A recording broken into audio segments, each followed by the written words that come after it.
News coming in right now. Chandrayaan-3 orbiter welcomes Vikram lander. Chandrayaan-3 says, welcome buddy to lander. Two-way communication between orbiter and lander, landing to be live from 5:20 p.m. on Wednesday. Soft landing on the moon at 6:04 p.m. on August 23rd. My colleague Pramod Madhav is joining us live right now. Pramod, bring us the latest development on our moon mission.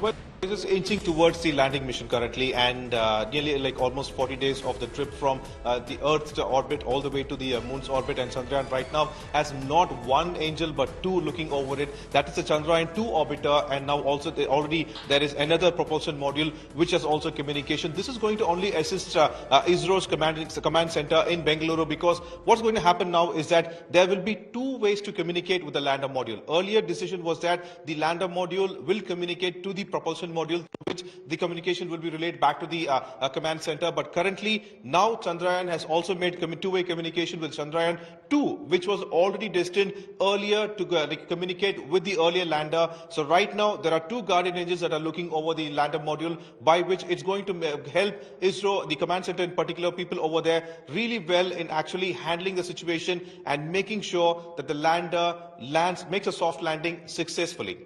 Right. Pramod, stay on with us. Akshita Nandagopal is also joining us right now. So, ISRO, they're making sure that everything goes smoothly this time round, Akshita. Very true, Paulami. This is procedural essentially, and all along ISRO said that we're going to use the Chandrayaan-2 orbiter to kind of help us communicate with Chandrayaan-3. A number of very important aspects here. Chandrayaan-2, and there's a reason all along we've said, it wasn't a complete failure, was because of this factor as well, that we've had an orbiter going around the moon for the last many years, since 2019, since Chandrayaan-2 took off to the skies. So that orbiter has been constantly transmitting information to us here, to the scientists based here in Bengaluru, and some of them, of course, in Sriharikota. Now, the orbiter in this particular case is going to be the medium.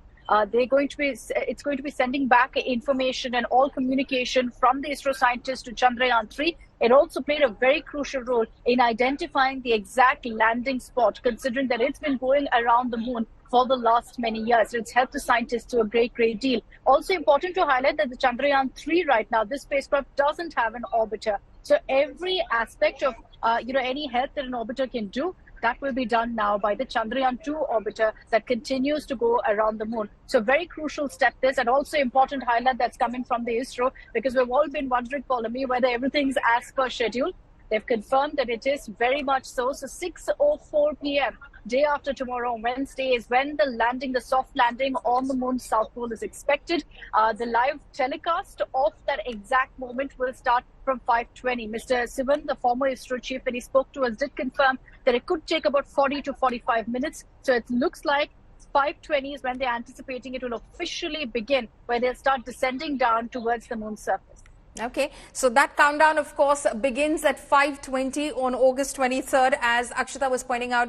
Pramod, again, tell us what we'll be looking at and expecting 5:20 onwards on August 23rd.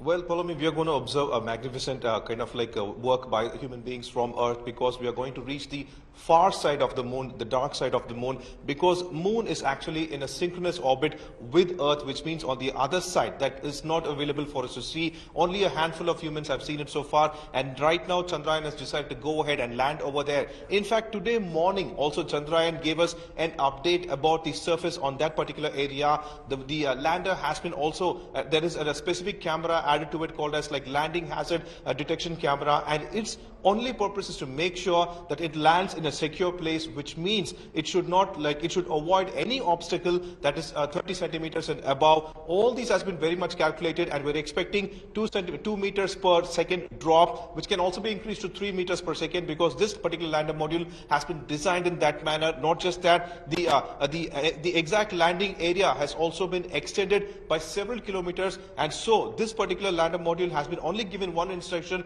to make a soft landing. This is very important not only for India but the entire Earth, because here you have ISRO that like very cost-effective technique, and they're going ahead and doing it, and that's the reason the entire world is looking up to this particular soft landing, Paulomi. Absolutely. Pramod, stay on with us. Akshita is also joining us. This soft landing, it might, the words might be soft landing, but it's probably one of the hardest things that scientists do, Akshita.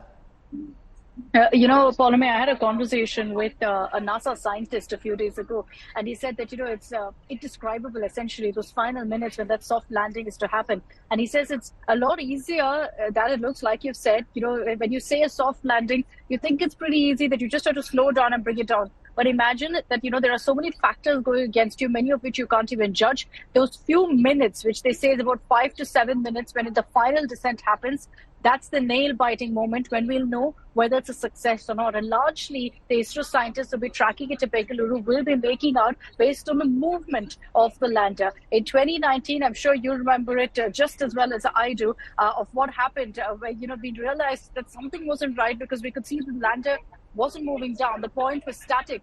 In this particular case, that's what they'd be hoping for, that all of the planning that they've done, and they've made several changes, mind you, to the lander as well, to ensure that there's no scope for anything going wrong here, which means that there are also multiple sensors that have been put in place. There will be a great deal of control by the ISRO scientists who are based here in Karnataka, but also besides that, there will be a lot of work that the lander automatically will do with the sensors. Right. Okay. Akshita and Pramod, thank you so much for joining us. So we will, of course, be counting down to 5:20 p.m. on August 23rd.